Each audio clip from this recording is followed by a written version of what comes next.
on the investigation, but I want to thank the people of Providence for stepping up.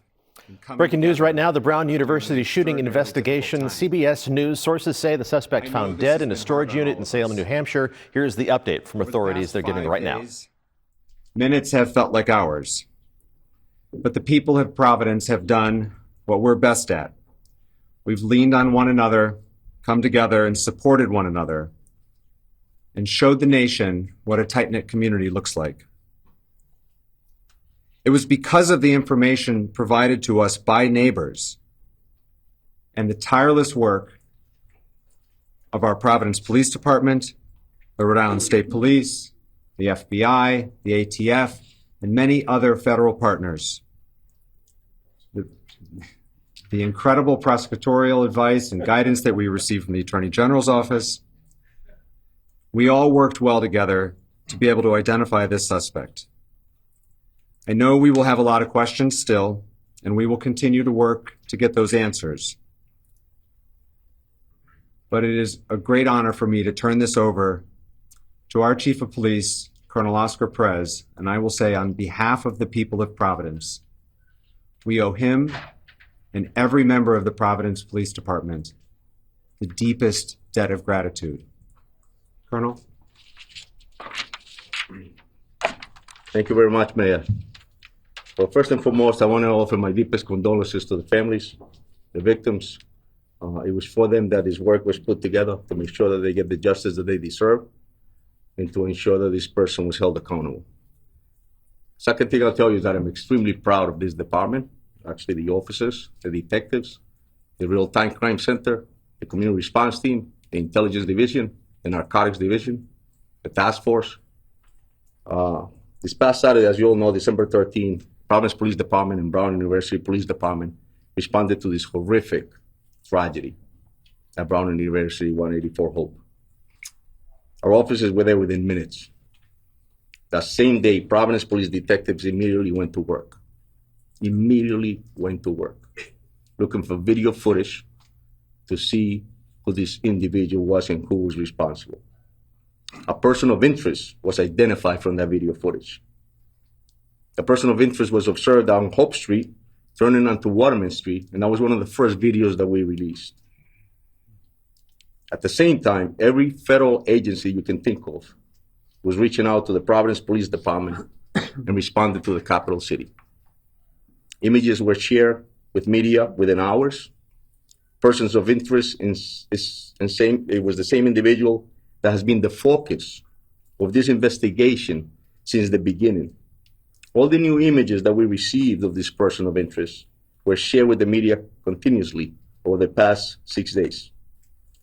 This critical evidence was collected with the use of public assistance. As the mayor stated, I'm proud to be the chief of police of this city. I'm proud to be a product of this city for the reasons that the mayor stated. The community stepped up. It was all about groundwork, public assistance, interviews of individuals, and good old-fashioned policing.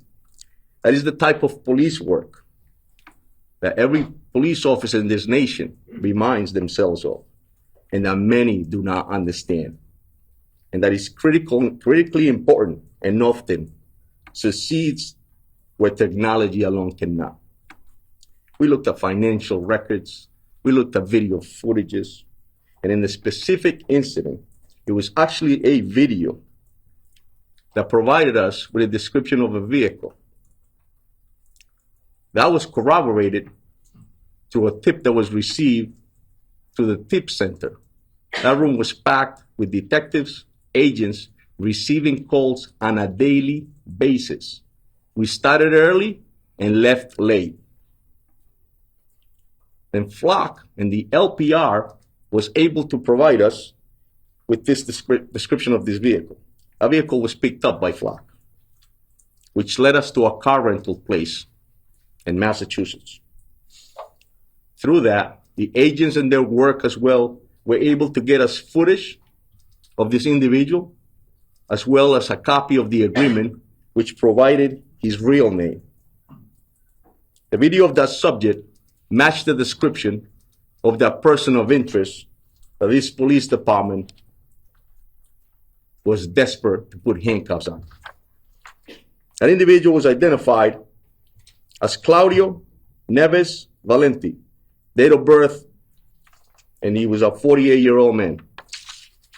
He was a Brown student. He was a Portuguese national, and his last known address was in Miami, Florida. And I will tell you that he took his own life tonight. We have members of the Providence Police Department up in Salem, New Hampshire. And we also have the BCI unit. Obviously, the FBI and their evidence recovery unit is up there. So the process is being conducted as we speak.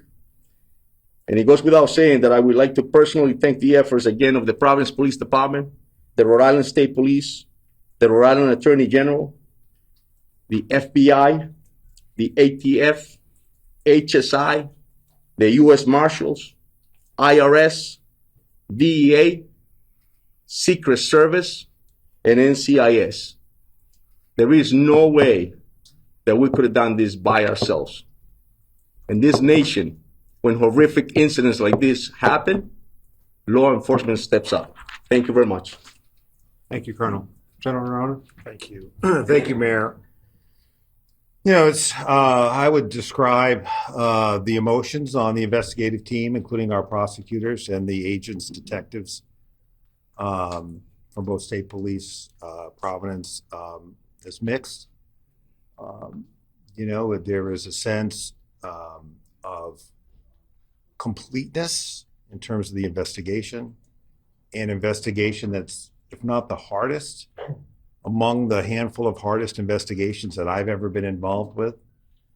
And the sense that we owed those 2 dead Brown students, and the 9 injured Brown students, and the students who were in that auditorium that weren't injured, and the Brown community and the Providence community results.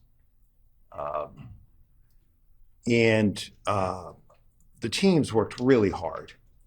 I think I mentioned that to you almost every night that we met with you. I wish they were all up here with us. That we wouldn't fit here, but it's just was remarkable to see the cooperation between the FBI agents, the ATF agents, the HSI agents, the Providence police detectives, the state police detectives, our prosecutors. And I will say that everybody brought a